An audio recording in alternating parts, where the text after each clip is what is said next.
Start us off, Larry, by telling what all this is about. Well, this really started back in January. My wife and I visited Juanita, and on our way home, it occurred to me. In fact, we had had several conversations, and so it occurred to me. Said we need to sit down, and I thought about Brother Richard being involved with this. So I called Richard and I said, "Bro, we need to go over to Juanita sometime and just do some stories and put it on video. And audio is important, so we trust that video and audio will be good through about just gathering some thoughts and ideas from Juanita, because of course she would remember some stuff and know some stuff that is not a part of Richard and I's recollection." So. And by the way, today is March the 15th. Is this the 15th? This is the 15th. March the 15th of 2018. And Juanita has just celebrated about a month ago her 91st birthday. And what Larry is talking about, we realize that she has a lot of history that will one day, in the next 10, 20 years, Yeah, I think, hope so. will be gone. Yeah. And so consequently, what Larry thought about was capturing some history here that's kind of tenuous at the present time. Yeah. And so your idea, take it up from there. And one of the thoughts that I had, Juanita, was that I don't know that I've ever asked before, I don't know where you were born. So just tell us about where you were born and some of your early life and experiences there. Okay, I was I was born February 11th, 1927, in a small town called England, Arkansas.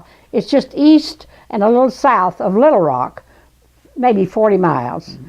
And it's surrounded by hundreds of acres of cotton fields, and I used to, I was delivered by an old black midwife.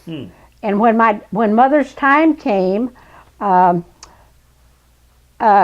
father went to a bedroom and called his brother and says, "You have to get up, Noble, and go get old Aunt Tyne." She was the old black lady that delivered me. And her wisdom and expertise of delivering babies was well known throughout all that area. Yeah. So it was a good thing. And I was the fourth child with four brothers, but the fourth brother was born after me. So there was three older brothers and me. What years were they born? I was born in 27. My brothers was born in 21. This is Dale. Yeah, Dale. Mm-hmm. Shorty was born in 23. Mm-hmm. Bill was born in 25. I was born in 27, and Wendell was born in 29. Mm-hmm. So it was just before the Big Depression hit us. Do you know where the other boys were born by chance? They were, of course, they were all born at home. Okay. In England. In England. Those five. Those five. These two were afterthoughts later in life, and didn't have a part of this history here. We call ourselves the Oops Brothers. Are you aware of that? Yeah, I know you. We call ourselves the Oops Brothers. You know? But our little small town was, I would say, 3,000, and a lot of black people there that worked in the cotton fields, and you could see them coming and going every day with their cotton sacks to the cotton fields to prepare. And in the fall, the cotton was taken to the gins by horse-drawn or mule-drawn wagons, and it was just part of our life, the activity of the cotton wagons and the black people helping and everything. Okay, now stop right there. Okay. Talk to us. Now, you were born in 27. Talk to us about some of those early memories of the family that you remember.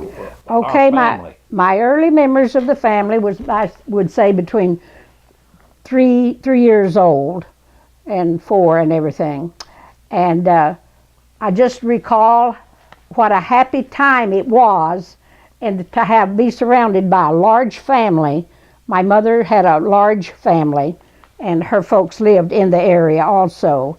She was the oldest of 8. She was the oldest of 8 children, my mother was. And your dad was the oldest of 8. 8, exactly right. Did they all live kind of in the same area? No, the Walker family, who was mother's family, lived in the area and were local farmers and did local jobs here.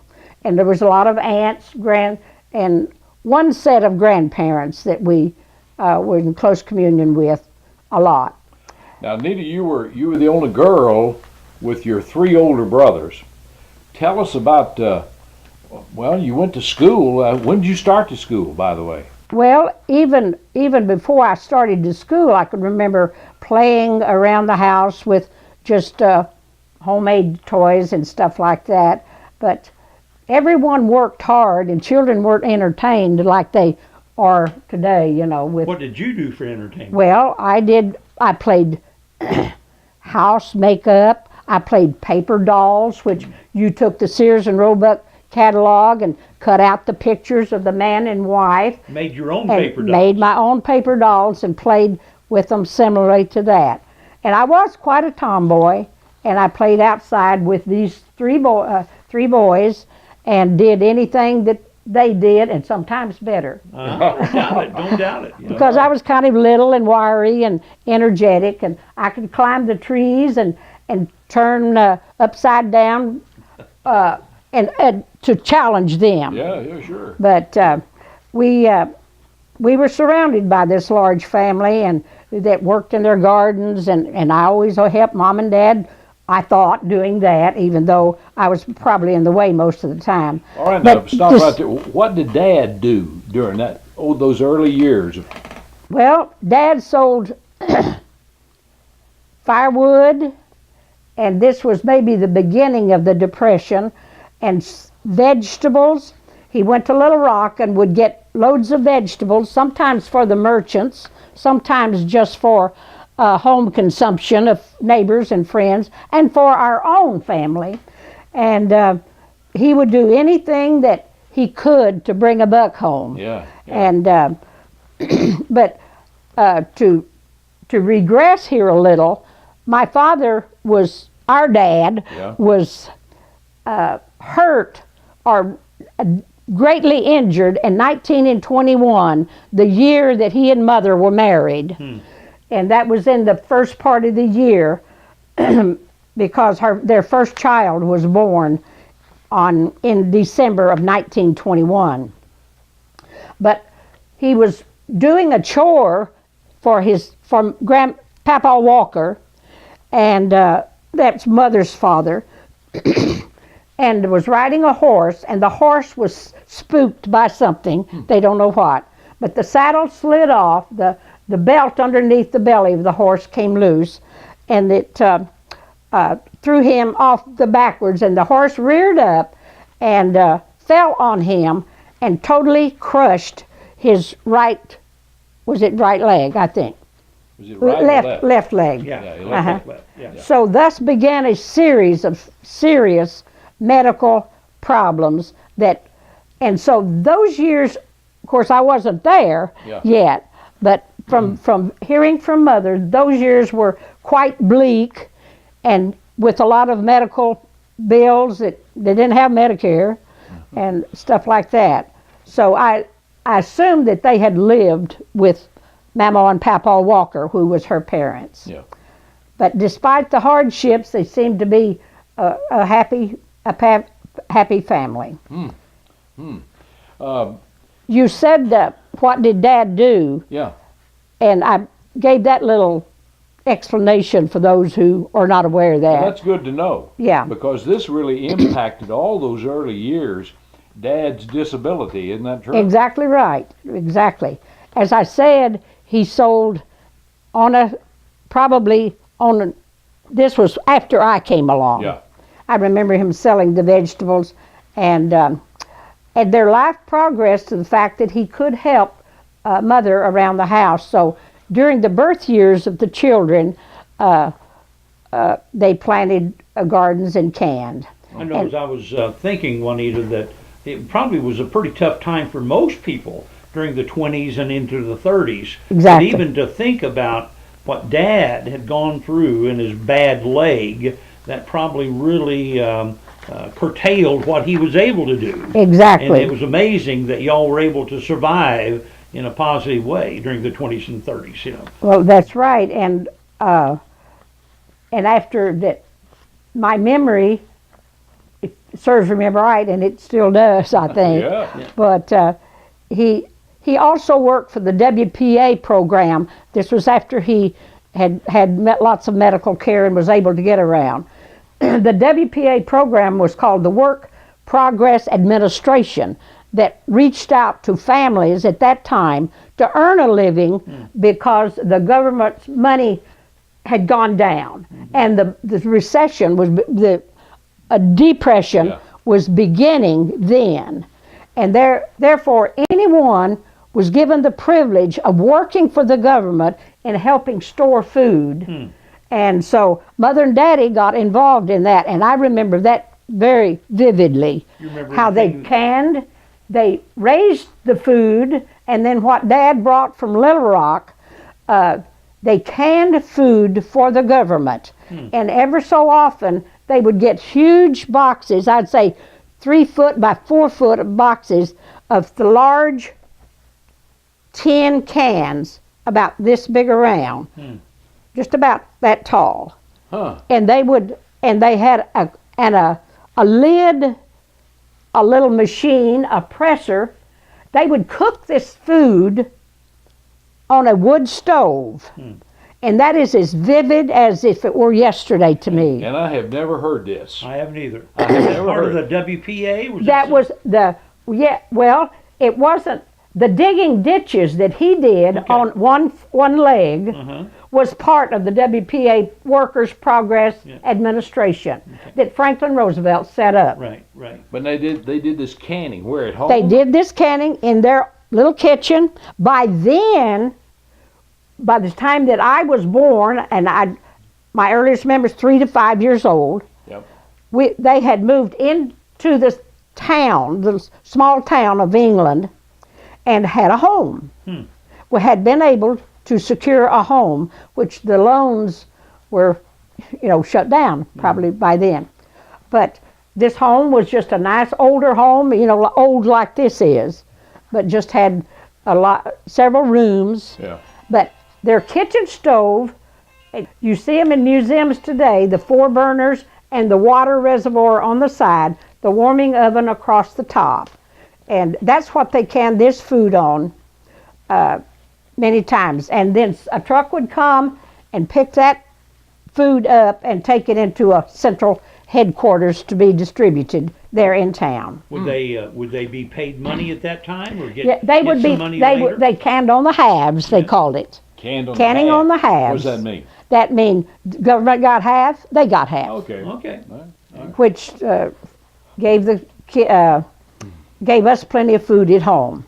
So we weren't ever hungry, even though it was a depression. But they both worked hard. All right, so this we're going around about 1930 here. We're coming up on, say, 1930, when you were what, 3, 4 years old. Yeah, well, that I was just speaking about that. I understand. And it was during this time that my younger brother, just under me, Wendell, was 2 years younger than me, and he fell against this hot stove, and I think he stood up in his high chair or something and became unbalanced, and Go ahead. and was burned along one side of his head.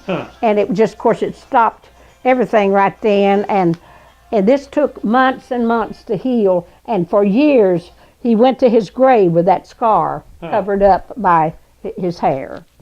I'm not sure. I don't think I've ever heard that story before, neither. Well, that it's truly happened. Yeah. And I don't know why we hadn't mentioned it. Yeah.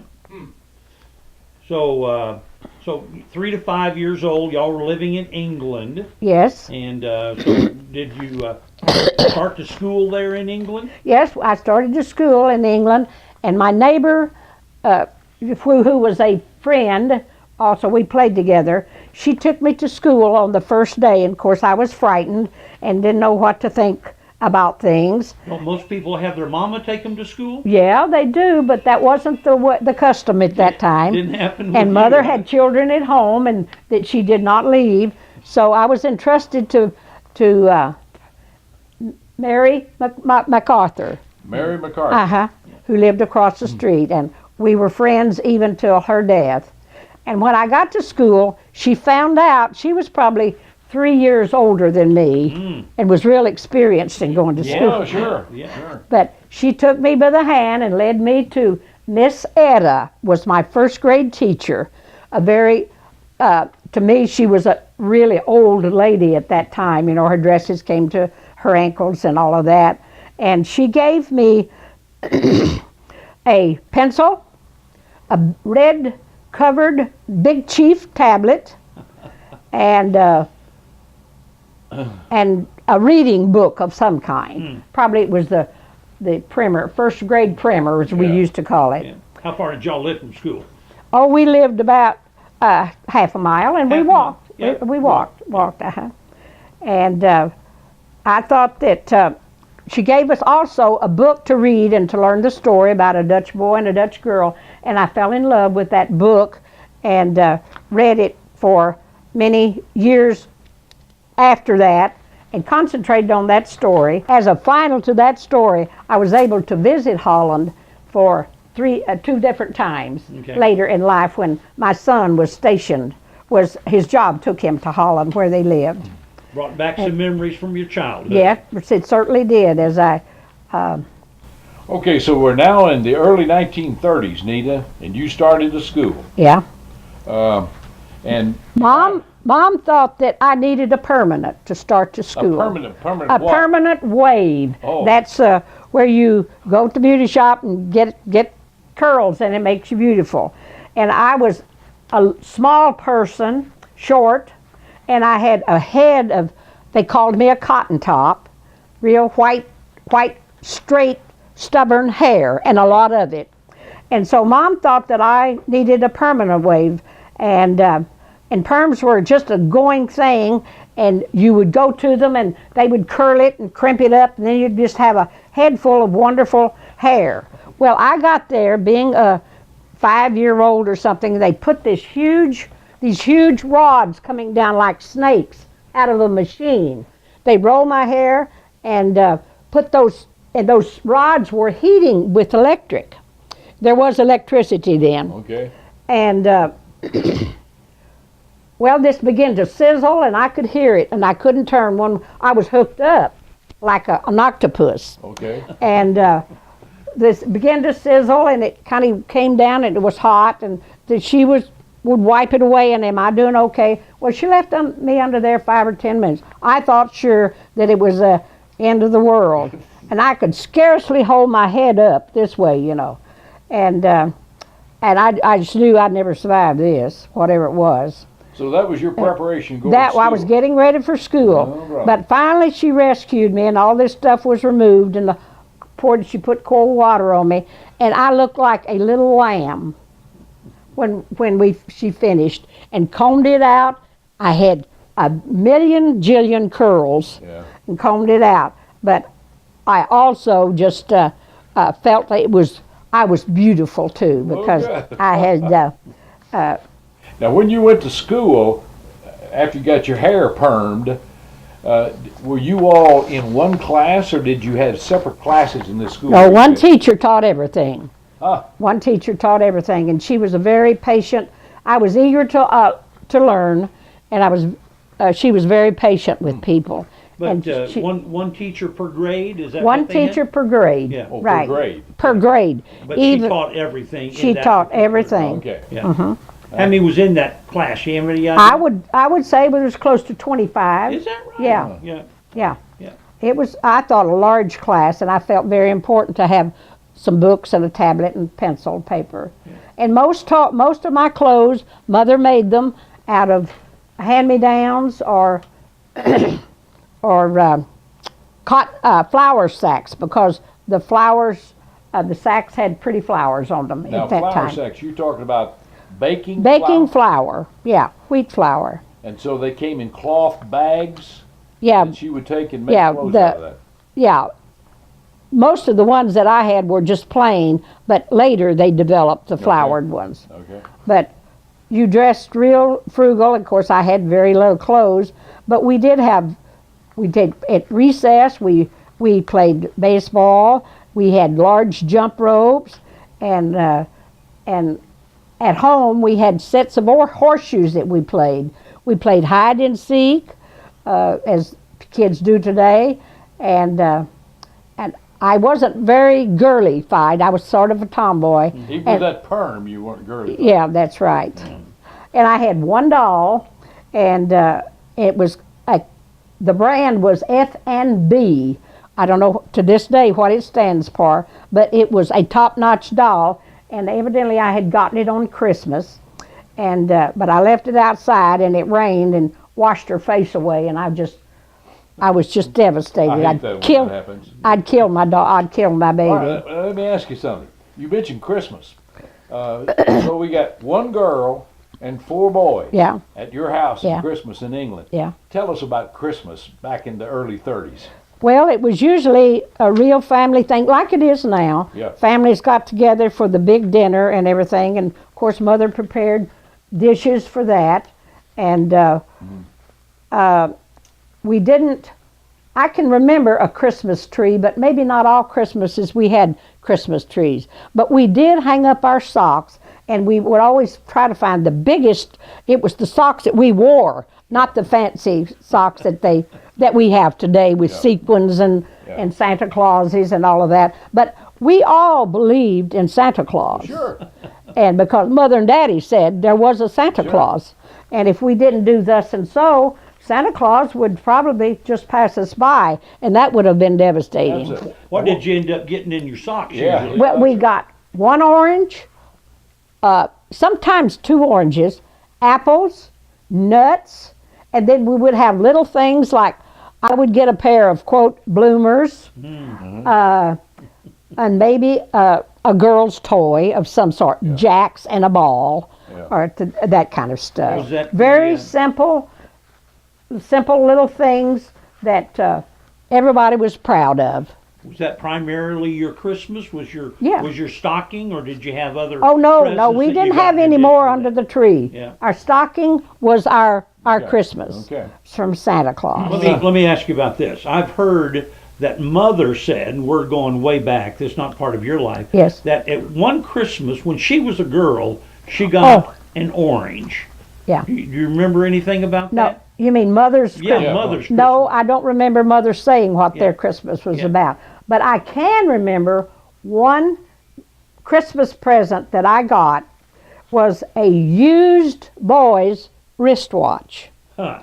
I had longed for a wristwatch to be big like this. Yeah.